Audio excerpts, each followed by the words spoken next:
ایسے یہ ہمارے روح کی غذا ہے ذکر، اور ذکر میں سر فہرست قرآن کا، اللہ کے کلام کا پڑھنا اور تلاوت کرنا ہے، اس میں غور و فکر کرنا، اس کے حقوق اور اس کے تقاضوں کو سمجھنا، اس کو پورا کرنے کی کوشش کرنا ہے۔ یہ میں کس بنیاد پر کہہ رہا ہوں؟ اللہ تعالیٰ نے قرآن میں ارشاد فرمایا اقم الصلاۃ لدلوک الشمس الی غسق اللیل وقرآن الفجر ان قرآن الفجر کان مشہودا۔ یہ فجر کی نماز میں آپ تلاوت خوب کریں، قرآن پڑھیں، اور یہ تو فرض نماز میں رکعتیں 2 رکھ کے قرات لمبی کرتے تھے جناب محمد رسول اللہ صلی اللہ علیہ وسلم، یہی سنت ہے، اور فجر کی نماز کے بعد تلاوت بھی مشروع اور محبوب عمل ہے جہاں فرشتے حاضر ہوتے ہیں اللہ کے ذکر کی مجلسوں میں۔ اس کے علاوہ اگر ہم الگ سے تلاوت کا معاملہ نہ بھی جانے یا اس کو سنت، نفل اور مستحب کی حیثیت سے جانے، تو ہم کو ہر وقت، ہر روز میں 5 وقت کی نمازیں پڑھنی ہیں، فرائض کے علاوہ سنن، نوافل، وتر، اور اگر ہم زائد پڑھتے ہیں تو تہجد وغیرہ، جتنی بھی نمازیں پڑھی جائیں گی، اس عبادت کا ایک اہم رکن ہے قرات، تلاوت قرآن۔ ہاں، قرآن کی تلاوت کے بغیر آپ کی نماز نہیں ہوگی۔ ہاں، فقرؤ ما تیسر من القرآن۔ ہاں، جب نماز پڑھنا ہے تو جو تم کو قرآن کا میسر ہو اس کو پڑھنا ہی ہے۔ بعض مفسرین کی بڑی مضبوط تفسیر کے مطابق ما تیسر سے مراد علی الاقل کم سے کم سورہ فاتحہ، یہ ہر کسی کو پڑھنا ہی ہے کہ جو میسر ہو۔ ہاں، اگر سورہ فاتحہ بھی نہیں آتی تو اللہ کے رسول صلی اللہ علیہ وسلم نے نئے مسلمانوں کو بعض اذکار بتائے، سبحان اللہ، الحمدللہ اور دوسرے اذکار ذکر کیے، لیکن قرآن کی تلاوت کرنی ہے اگر آپ کی استطاعت ہے تو۔ اس لیے اہل علم نے کہا کہ اتنا قرآن یاد کرنا، حفظ کرنا ہر مسلمان کے لیے ضروری ہے جتنے سے وہ نماز ادا کرے۔ چنانچہ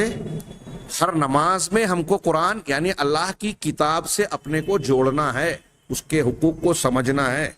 ہاں، سونے کا وقت ہو، ہاں، رات ہو جائے تو اللہ تبارک و تعالیٰ نے، ابھی ہم نے یہ آمن الرسول کی بھی فضیلت پڑھتے ہوئے کہا کہ جو شخص کسی رات میں یہ آیتیں، سورہ بقرہ کی 2 آیتیں پڑھ لے ہوئے تو وہ اس کے لیے ہر چیز سے کافی ہو جائے گی، وہ کافی ہو جائے گی اس کے لیے ہر مصیبت، پریشانی، تکلیف سے۔ یہ ہم نے شروع میں اس کے ان دروس کے آغاز میں پڑھا، سنا۔ اب آپ غور کیجئے کہ جب ہر رات میں کوئی بندہ ان آیتوں کو پڑھے گا بطور فضیلت اور اجر و ثواب کے حصول کے لیے، تو گویا وہ اپنے اس ایمان کی تجدید کرتا ہے، اس کو تازہ کرتا ہے کہ اللہ پر، اس کے فرشتوں پر، اس کے کتابوں پر، اس کے رسولوں پر اور آخرت کے دن وغیرہ پر ایمان لائے۔ اس میں یہ جو تذکرہ ہے کل آمن باللہ و ملائکتہ و کتبہ، جب یہ بندہ پڑھے گا، اور خاص طور سے اگر اس کو اپنے استحضاء قلب اور سوج ذہنی حضور کے ساتھ، ہاں، توجہ کے ساتھ پڑھے گا، تو گویا اس کا یہ ایمان تازہ ہو رہا ہے۔ اور اسی وجہ سے تو ان کی فضیلت ہے کہ اس ایمان کو تازہ کر کے بندہ اپنے آپ کو اس مقصد سے جوڑ دیتا ہے ہر روز، ہر رات، جس کے لیے اللہ نے اس کو پیدا کیا۔ جو چیزیں اللہ تبارک و تعالیٰ نے اس کے لیے ضروری قرار دی، ان کو وہ اختیار کر رہا ہے۔ اب اتنا ہی نہیں، جب بستر پر جائے تو نبی کریم صلی اللہ علیہ وسلم نے جو اذکار اور دعائیں سکھائی ہیں ان میں سے ایک دعا یہ ہے، بخاری شریف کی، اللہ کے رسول صلی اللہ علیہ وسلم نے غالباً براء ابن عازب رضی اللہ تعالیٰ عنہ کو کتاب الطہارہ کے آخر میں آپ نے ذکر کیا، اور اس کی ترتیب کی بڑی حکمتیں بھی بیان کی اہل علم نے، کہ جب تم بستر پر آؤ اور وضو کر کے داہنی کروٹ لیٹو اور یہ دعا پڑھو، اللہم اسلمت نفسی الیک وفوضت امری الیک والجأت ظہری الیک رغبتا ورہبتا الیک لا ملجأ ولا منجا منک الا الیک آمنت بکتابک الذی انزلت وبنبیک الذی ارسلت۔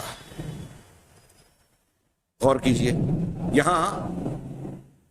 اپنے آپ کو بندہ اللہ کے حوالے ہر اعتبار سے کرنے کی بات کر رہا ہے، اور اس کی فضیلت یہ بتائی کہ اگر آپ نے یہ پڑھا اور اس کے بعد آپ سو گئے اور اسی حالت میں موت ہو گئی تو آپ فطرت پر آپ کی وفات ہوگی، جاہلیت پر نہیں، ایمان پر جائیں گے۔ تو اس جملے میں جہاں بندہ اللہ کے سامنے اپنی سپردگی کا اظہار کر رہا ہے، ہاں، میں نے اپنے نفس کو تیرے حوالے کیا، اپنی پیٹھ کو تیرے جناب میں ٹیکا، اپنے معاملے کو تیرے حوالے کیا، تیرے سوا کوئی بچنے کی جگہ نہیں ہے، نجات کی کوئی جگہ نہیں ہے، ہاں، میں تیری ہی طرف رجوع کر رہا ہوں، ڈرتے ہوئے بھی اور رغبت رکھتے ہوئے بھی۔ اللہ سے ڈر کر بندہ اللہ ہی کی طرف بھاگے گا، ہاں، رغبتا و رہبتا، لا ملجأ ولا منجا منک الا الیک۔ آمن، تو آخری جو جملہ ہے میں اس کو پیش کرنا چاہتا ہوں کہ آمن تو بکتابک الذی انزلت، میں ایمان لایا تیری اس الکتاب پر، اس کتاب پر جو تو نے اتارا نازل کیا، اور تیرے اس رسول اس نبی پر جس کو تو نے بھیجا۔ ہر رات کو سونے کے وقت اس ایمان کو تازہ کرنے کی تعلیم دی رسول اللہ صلی اللہ علیہ وسلم نے، اور صرف اسی میں نہیں بلکہ کتابوں کا واضح ذکر کیا۔ سونے کے وقت کے اذکار میں اللہ کے نبی صلی اللہ علیہ وسلم نے صحیح مسلم میں یہ دعا ہے، بڑی شاندار دعا، ہر مسلمان کو نہ صرف یاد کرنا چاہیے بس بلکہ اس پر عمل کرنا چاہیے کہ جب بستر پر جائے تو یہ دعا پڑھے، اللہم رب السماوات ورب الارض ورب العرش العظیم۔ ہاں اے اللہ، آسمانوں کے مالک، ہاں زمین کے مالک اور عرش عظیم کے مالک، ربنا ورب کل شیء، ہاں ہمارے پروردگار، ہمارے مالک اور پروردگار، اور کائنات کی ہر چیز کے، ہر مخلوق کے مالک پروردگار، ہاں فالق الحب والنوا، گٹھلی اور بیج کو پھاڑنے والے۔ بڑی جامع اور شاندار دعا ہے، اس پہ اگر درس ہو تو تفصیلی گفتگو کی جائے گی، فی الحال ہم اس میں جائیں گے تو ہمارا وقت چلا جائے گا۔ اصل جو مقصود ہے اسے بیان صرف کرنا چاہتا ہوں کہ آگے جو اللہ نے اس کے بعد والا جملہ رسول اللہ صلی اللہ علیہ وسلم نے بتایا کہ وہ منزل، دونوں الفاظ ضبط کیے گئے ہیں، منزل اور منزل، ہاں ومنزل التوراۃ والانجیل والفرقان، اور تورات، انجیل اور فرقان کو نازل کرنے والے، اتارنے والے پروردگار، یعنی بیج اور ساری چھوٹی بڑی مخلوقات کا پروردگار ہے ہمارا، اور ساری کائنات کی ہر چیز کا مالک ہے۔ پھر فالق الحب والنوا، یہ انسان کی یا جانوروں کی، حیوانات کی غذا کی بنیاد ہے کہ بیج اور گٹھلی پھٹتی ہے تو پیڑ پودے، پھل پھول، اناج، غلے پیدا ہوتے ہیں، اس سے زندگی کی گاڑی چلتی ہے۔ تو یہ جسمانی زندگی کی گاڑی اور نشو و نما اس سے ہوتی ہے، حب و نوا سے، اور اللہ کی کتاب اللہ نے جو نازل کی اس سے روحانی زندگی کی گاڑی چلتی ہے، روح کو ہدایت ملتی ہے۔ وَمُنزِلَ التَّوْرَاةِ وَالْإِنْجِيلِ وَالْفُرْقَانِ أَعُوذُ بِكَ مِنْ شَرِّ كُلِّ شَيْءٍ أَنْتَ آخِذٌ بِنَاصِيَتِهِ، ہاں کہ میں تیری پناہ میں آتا ہوں، ہاں ہر اس چیز کے شر سے جس کی پیشانی تیرے ہاتھ میں ہے، تو پکڑنے والا ہے۔ اللہم انت الاول فلیس قبلک شیء، آخر تک دعا ہے۔ اس میں مقصود یہ پیش کرنا ہے کہ دیکھیے نبی کریم صلی اللہ علیہ وسلم ہر رات کے سونے کے وقت کے اذکار میں اس ایمان کو گویا تازہ کرنے کی تعلیم دی کہ بندہ اللہ سے یہ عہد و پیمان تازہ کرے، تجدید کرے کہ تو توریت، انجیل اور قرآن کا، فرقان کا نازل کرنے والا ہے، گویا میں یہ مان رہا ہوں کہ تو نے اسے نازل کیا۔ ایمان بالکتب سے متعلق یہ چند دلیلیں ہیں، اس کی کیا اہمیت ہے، یہ دو چار اقوال میں پیش کر رہا ہوں موسوعہ کے حوالے سے، کہ علامہ ابن بطہ رحمہ اللہ نے فرمایا کہ اسی طرح وَكَذَلِكَ وُجُوبُ الْإِيمَانِ وَالتَّصْدِيقِ بِجَمِيعِ مَا جَاءَتْ بِهِ الرُّسُلُ مِنْ عِنْدِ اللَّهِ، اسی طرح ان تمام چیزوں پر جو پیغمبروں نے اللہ کے پاس سے لا کر امتوں کے سامنے پیش کیا، جو سارے پیغمبر لے کر آئے، ان تمام پر ایمان رکھنا اور ان کی تصدیق کرنا واجب ہے، اور ان تمام چیزوں پر ایمان رکھنا جس کو اللہ تبارک و تعالیٰ نے کہا ہے، اللہ کا کلام ہے، قول ہے۔ ابھی ہم آگے اس کو پڑھیں گے کہ یہ اللہ کا کلام، اللہ کی صفت ہے، ہاں فہو حق لازم، یہ حق کے لازم ہے، ضروری حق ہے۔ اگر آگے ابن بطہ جو کہہ رہے ہیں، اور اسی جملے کے لیے میں نے اسے نقل کیا کہ اگر کوئی آدمی تمام رسولوں کی لائے ہوئی تمام چیزوں پر ایمان لائے، تمام باتوں کو تسلیم کرے، سوائے ایک چیز کے، کسی ایک چیز کا انکار کر دے وے، حالانکہ اس کے سامنے یہ بات واضح ہے، اس میں فرق کرنا چاہیے کہ ایک شخص تعویلاً کوئی چیز کو رد کر رہا ہے، بنیادی طور سے انکار نہیں کرتا، تعویل کرتا ہے، تو دونوں میں فرق ہوگا۔ ایک شخص کے علم میں نہیں ہے، بغیر علم کو وہ نہیں مان رہا ہے، تو یہ بھی فرق ہوا۔ ایک شخص کو علم ہے، یہ قرآن کا حصہ ہے، یہ حدیثوں میں موجود ہے، ثابت ہے، صحیح ہے، اگر ثابت اور صحیح جاننے کے باوجود کوئی ایک چیز کو اگر کوئی شخص رد کر رہا ہے، تو کہہ رہے ہیں کہ اس ایک چیز کو رد کر دینے سے وہ تمام علماء کے نزدیک بالاتفاق، کسی کا اس میں اختلاف نہیں ہے، وہ کافر ہو جائے گا، اسلام سے خارج ہو جائے گا۔ شیخ الاسلام علامہ ابن تیمیہ کہتے ہیں کہ وقد اتفق المسلمون علی ما هو معلوم بالاستقرار من دین الاسلام، کہ مسلمان سارے کے سارے اس بات پر متفق ہے، اس بات پر جو کہ دین اسلام سے اضطراراً، بداہتاً، یعنی بغیر کسی ہیچ پیچ کے، مشکل کے، آسانی سے معلوم ہے کہ یہ دین کی بنیاد اور ایک حصہ ہے۔ کیا؟ وَهُوَ أَنَّهُ يَجِبُ الْإِيمَانُ بِجَمِيعِ الْأَنْبِيَاءِ وَالْمُرْسَلِينَ وَبِجَمِيعِ مَا أَنزَلَ اللَّهُ مِنَ الْكُتُبِ، کہ ایمان رکھنا تمام انبیاء اور رسولوں پر، اور ایمان رکھنا ان تمام کتابوں پر جو اللہ تبارک و تعالیٰ نے اپنے ان انبیاء اور پیغمبروں پر نازل کیا۔ یہ دین کی ایسی بات ہے جو اضطراراً، آسانی سے، بغیر کسی غور و فکر کے واضح طور سے معلوم ہے، اور اس پر علماء کا اتفاق ہے کہ یہ ہمارے ایمان کی بنیادوں میں سے ایک بنیاد ہے۔ علامہ ابن کثیر نے کہا کہ اللہ تبارک و تعالیٰ نے مومنوں کی اس جانب رہنمائی کی ہے کہ رسول اللہ صلی اللہ علیہ وسلم، محمد صلی اللہ علیہ وسلم کے ذریعے سے جو کچھ اللہ تبارک و تعالیٰ نے امت پر ان کو دیا ہے، محمد صلی اللہ علیہ وسلم پر نازل کیا ہے، اس کو تفصیلی طور پر مانیں، ایمان رکھیں، اور اس چیز پر جو انبیاء متقدمین پر نازل کیا گیا ہے اس کو اجمالی طور پر مانیں۔ ہم توریت انجیل کو کہتے ہیں کہ وہ اللہ کی کتاب ہے، اب اس کی تفصیلات کیا ہے یا اس کے اندر مضامین کیا ہے اس کے ہم مکلف نہیں ہیں تفصیلاً۔ قرآن کو تفصیلاً ماننا یا اس کی بنیادوں کو جو ضروری ہے ان چیزوں کو ماننا ہمارے لیے لازم ہے۔ اسی طرح اللہ تعالیٰ نے رسولوں میں سے بھی کچھ لوگوں کے نام بیان کر کے متعین شکل میں بیان کیا، اور کچھ لوگوں کا اجمالی ذکر کیا، تو جن کو مفصل بیان کیا ہے ان کو مفصل طریقے سے ماننا، ایمان رکھنا، اور جن کو اجمالاً بیان کیا ہے ان کو اجمالی طور سے ماننا،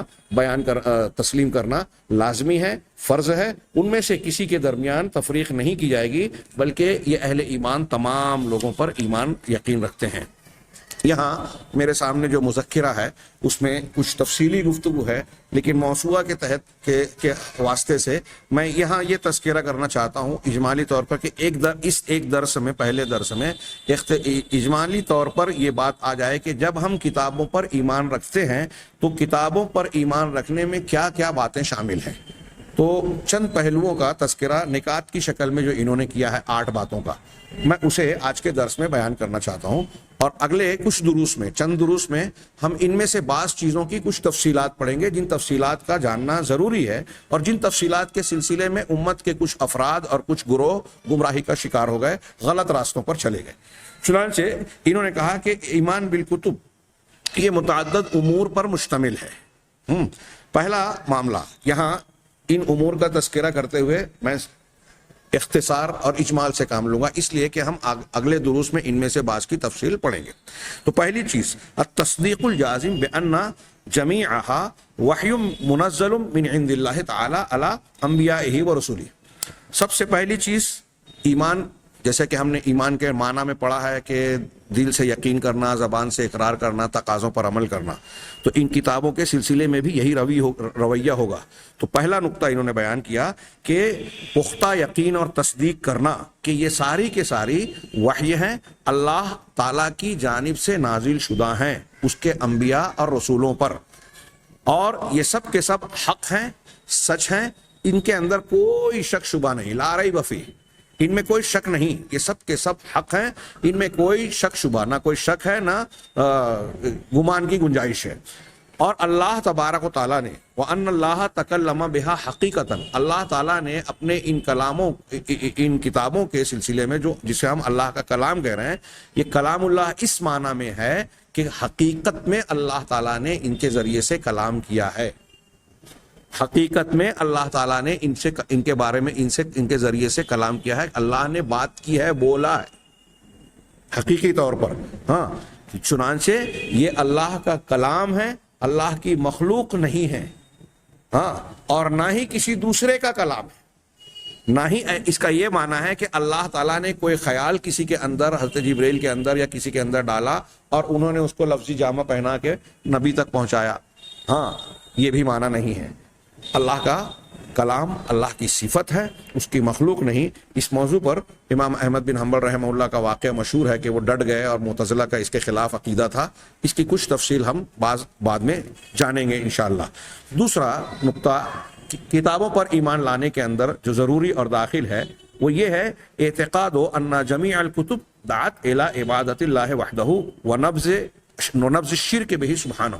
اس بات کا عقیدہ رکھنا کہ جتنی بھی کتابیں نازل ہوئی ہیں ساری کتابوں نے اکیلے اللہ کی عبادت کی طرف دعوت دی ہے، اور ہر قسم کے شرک کو چھوڑ دینے کی، ترک کر دینے کی، یعنی توحید کی دعوت دی ہے، اور شرک سے منع کیا ہے، جو تمام انبیاء کرام علیہم الصلوۃ والسلام کی دعوت کی بنیاد اور اس کا نچوڑ اور خلاصہ رہا۔ تیسرا نقطہ جو ماننا ضروری ہے ایمان بالکتب کے ضمن میں، کہ الایمان بکل ما فیہا من الشرائع، ان کے اندر جو بھی احکامات ہیں، شرائع ہیں، اصول ضابطے بیان کیے گئے ہیں، ان پر یقین رکھنا، ان پر ایمان رکھنا، وتصدیق ما صح من اخبارها، اور ان میں سے جن کی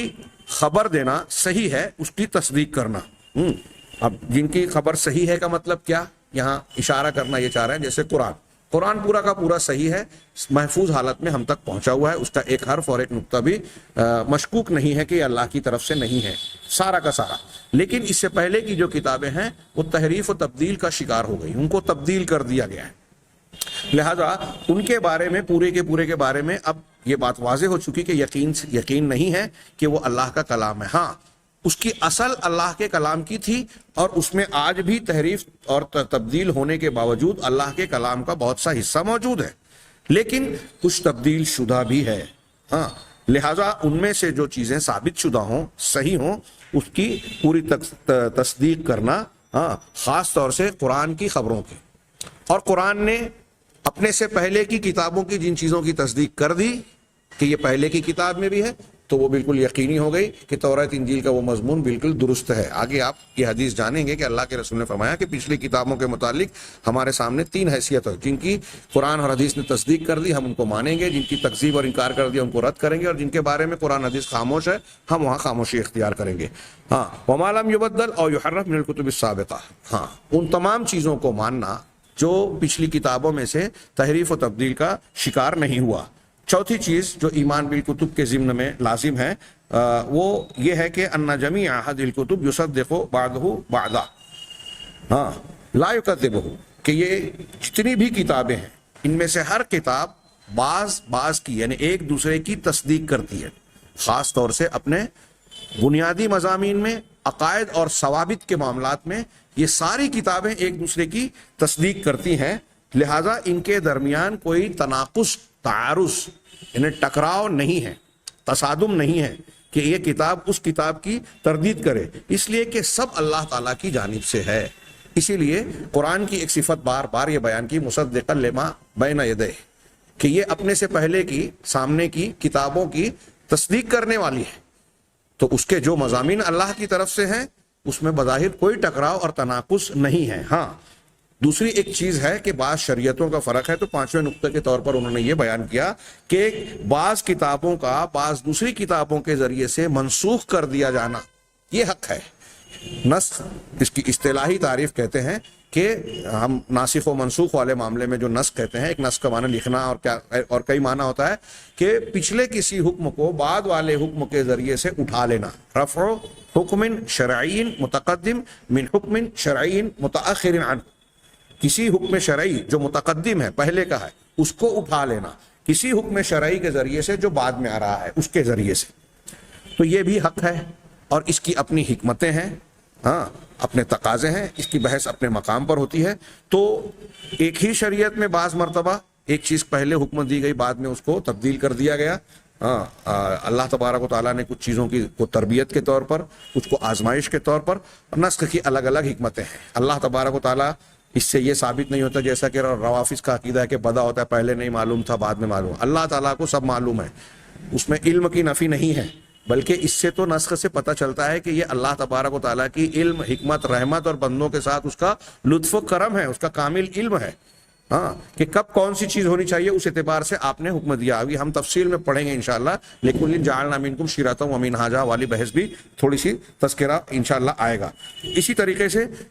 جو بعض کتابوں کو منسوخ کرتی ہیں، کما نسخ الانجیل بعض شرائع التوراۃ، جیسا کہ انجیل نے توریت کی بعض شریعتوں کو منسوخ کیا۔ اس کا تذکرہ قرآن و حدیث میں ہے کہ انجیل، توریت میں یہ احکامات تھے، کچھ سختیاں تھیں۔ حضرت عیسیٰ علیہ السلام پر جب انجیل نازل ہوئی اور ان کو جو شریعت دی گئی، وہ انجیل توریت کی ہی شریعت کی تکمیل تھی، لیکن اس کے بعض احکامات کو منسوخ کیا گیا، تبدیل کیا گیا۔ اسی طریقے سے وَكَمَا نَسَخَ الْقُرْآنُ كَثِيرًا مِّن شَرَائِعِ التَّوْرَاةِ وَالْإِنجِيلِ، اور جیسا کہ قرآن کی شریعت نے توریت اور انجیل کی بہت ساری شرائع کو، احکامات کو منسوخ کر دیا، بہت سارے احکامات کو باقی بھی رکھا، برقرار رکھا، لیکن بہت سارے احکامات کو منسوخ کر دیا۔ جیسا کہ قرآن کی بعض آیتیں بعض آیتوں کے ذریعے سے منسوخ ہوتی ہیں، اب اس کے نسخ میں ایک لمبی بحث ہے، یا اس کے کچھ مقامات پر بعض آیتیں عام معنی دیتی ہیں اور دوسری آیت خاص معنی دیتی ہے، تو اس عام کی اس خاص آیت کے ذریعے سے تخصیص ہوتی ہے، یا کہیں ایک جگہ مجمل ہے تو اس کی کچھ دوسری کتاب و سنت کی دلیلیں اس کی تفصیل بیان کرتی ہیں۔ تو یہ ساری چیزیں حق ہے، ان ساری چیزوں کو ماننا ایمان بالکتب کے دائرے میں داخل ہے، اس میں شامل ہے۔ چھٹی چیز کہ اللہ تبارک و تعالیٰ نے پچھلی کتابوں میں سے جن کتابوں کا نام لے کر ہمیں ذکر کیا ہے ان کو اجمالاً ماننا، اجمالی طور پر، اور اجمالی امور میں اجمالاً ماننا اور تفصیلی امور میں تفصیلاً ماننا۔ ہم اگلے دروس میں یہ تفصیل پڑھیں گے کہ کچھ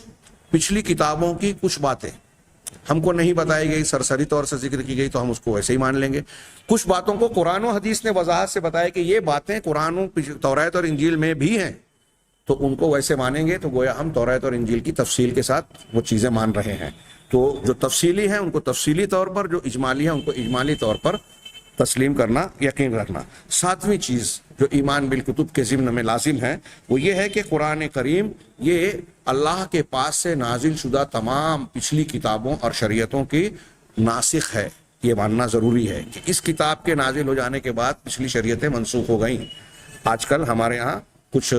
جاہل قسم کے علامہ پائے جاتے ہیں جو یہ کہتے ہیں کہ قرآن نے کہا ہے کہ جو لوگ یہود ہیں، نصارہ ہیں، سابعین ہیں، ان میں سے جو اللہ پر ایمان لایا آخرت پر، تو اب یہود و نصارہ میں بھی جو نیک لوگ ہیں وہ بھی جو ہے فلاح پا جائیں گے ان آیتوں کی بنیاد پر۔ انہوں نے اس آیت کو بھی نہیں سمجھا اور اس سے متعلقہ دوسری آیات اور مضامین کو بھی نہیں سمجھا۔ اس میں شرط ہے کہ ان میں سے جو ایمان لایا، اب اگر کوئی قرآن کو نہیں مان رہا ہے تو وہ ایمان والا ہوا ہی نہیں، محمد رسول اللہ صلی اللہ علیہ وسلم پر ایمان نہیں لا رہا ہے تو وہ ایمان والا ہوا ہی نہیں۔ وہ تفریق بین الکتب اور تفریق بین الرسول کر رہا ہے، جس کا معنی آگے انشاءاللہ ہم جانیں گے۔ لہذا کوئی اگر اس غلط فہمی میں مبتلا ہے کہ اگر آج کی تاریخ میں کوئی شخص محمد صلی اللہ علیہ وسلم یا قرآن پر ایمان نہ لا کر پچھلی کسی آسمانی کتاب پر ایمان لائے، چاہے وہ کتنا بھی نیک ہو بظاہر، اور اس بنیاد پر وہ نجات پا جائے گا، اللہ کے یہاں کامیاب ہوگا، تو وہ اپنے ذہن و دماغ سے یہ غلط فہمی کھرچ کر نکال دے۔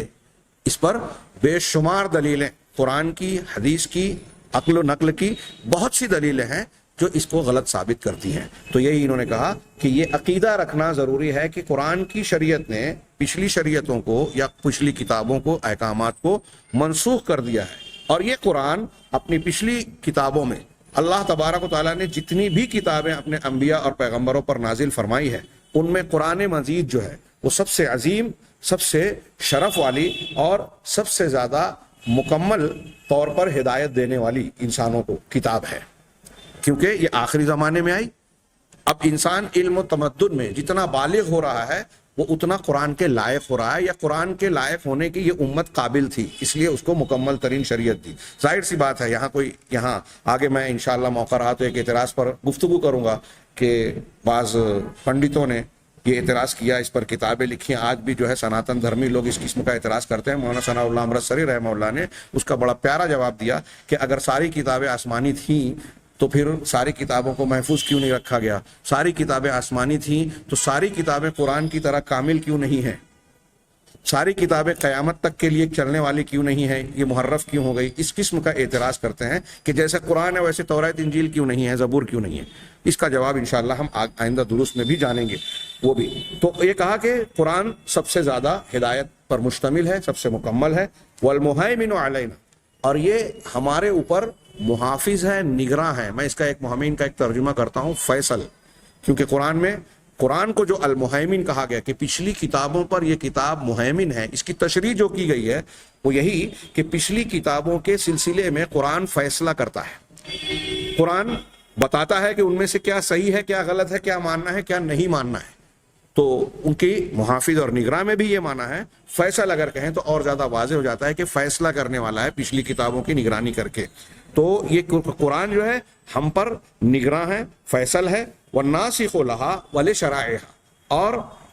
ان کتابوں کو منسوخ کرنے والا اور اس کے احکامات کو منسوخ کرنے والا ہے، والجامع لاصولہا ومحاسنہا، اور یہ قرآن، یہ ایک جملہ جو ہے یہ بڑا جامع ہے، قرآن کی خوبیوں پر مشتمل ہے، اس کی تفصیل بیان کی جا سکتی ہے۔ کہا کہ قرآن ان سے پہلے کی جو کتابوں میں جو بنیادیں بیان کی گئی ہے دین کی، ایمان کی، اصول، اور اس کے محاسن، جتنے بھی اسلام کی پہلی اور آج کی جتنی خوبیاں ہیں، پرانی کتابوں کے اندر جتنے اصول اور ضابطے ہیں اچھے، اور جتنی خوبیاں ہیں انسانوں کے لیے مفید اور لوگوں کے لیے فائدہ مند، وہ ساری چیزیں قرآن نے اپنے اندر سمیٹی ہوئی ہے۔ پچھلی کتابوں کے جو اصول ہیں، پچھلی کتابوں کے جو محاسن اور خوبیاں ہیں، وہ تمام قرآن میں سمٹے ہوئے ہیں۔ والباقی والخالد الی قیام الساعہ، اور یہ قرآن قیامت کے قائم ہونے تک باقی رہے گا، ہمیشہ ہمیشہ رہے گا، یہ ختم نہیں ہو سکتا، یہ دنیا سے گم نہیں ہو سکتا، اس کو پچھلی کتابوں کی طرح تبدیل نہیں کیا جا سکتا، یا تحریف و تبدل کا اس طرح شکار نہیں ہو سکتا کہ دنیا سے حق گم ہو جائے۔ یہ بھی قرآن کا ایک معجزہ ہے، انا نحن نزلنا الذکر وانا لہ لحافظون۔ چنانچہ یہ کہہ رہے ہیں کہ پچھلی تمام، اب یہاں ایک فرق بھی بیان کر رہے ہیں جس کی تفصیل کی ایک ضرورت ہوگی اگلے دروس میں، کہ پچھلی تمام کتابوں پر ایمان رکھنا اس طرح سے ہے کہ ہم زبان سے اس کا اقرار کریں، دل سے اس کو تسلیم کریں۔ ہم یہ کہیں گے کہ توریت، انجیل، زبور اللہ کی کتابیں ہیں، زبان سے بھی اور دل سے بھی، لیکن قرآن کو ماننے میں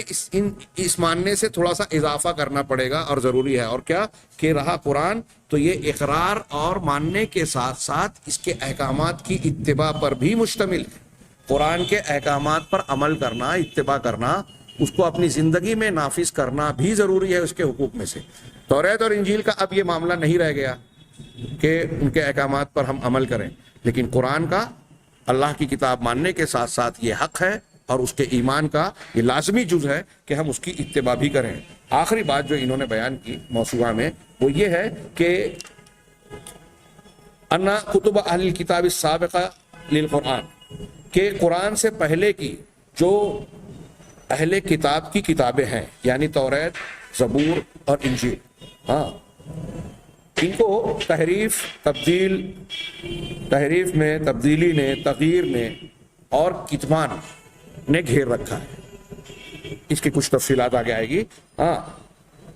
ان ہاتھوں نے ان کو تبدیل کر دیا ہے، چنانچہ ان میں سے کچھ چیزیں ایسی ہیں جو صحیح سالم نہیں ہیں، لہذا ان چیزوں کی جو قرآن اور حدیث کی روشنی میں معلوم ہوتا ہے کہ یہ توریت انجیل میں ہے، یا یہود و نصارہ آج اسے